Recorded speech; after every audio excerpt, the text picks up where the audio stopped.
Physics ISP, Part 2, Redemption Edition, featuring a snail in more color than I've ever done for any project. Let's do this. Northern Lights, aka Aurora Borealis, aka Earth's natural way of telling you that you are so far north and probably far away from civilization that if you were murdered, they would never find your body. We know it, we love it, it's very pretty. I've never actually seen it firsthand, and I'd like to, but for now let's just talk about why it happens. Fancy lights in the sky occur in both hemispheres. In the south, it's called the Aurora Australis. The leading explanation for this is that Earth is a huge magnet. Remember bar magnets? Yeah, like that.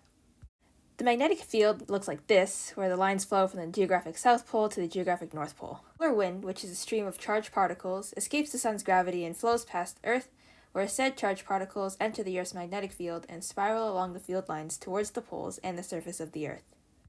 In the upper atmosphere, those charged particles collide with oxygen and nitrogen atoms, which result in energizing the gas atoms. That releases extra energy as light, and boom, lights in the sky. Okay, let's go back to the whole Earth as a magnet thing.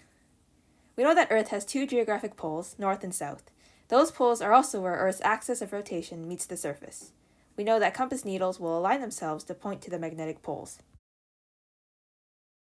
Apparently, Earth's geographic poles are not in the exact same spots as the magnetic poles, but they're deemed close enough, so I'm just going to go ahead and pretend that doesn't bother me.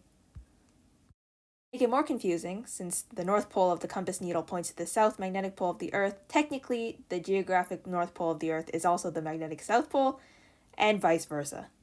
In addition to that, Earth's magnetic field is extra confusing in the way that the magnetic poles of the Earth are not fixed. They freaking move, like the staircases in Hogwarts. For a long time, it was believed that the magnetic North Pole was in northern Canada. Represent!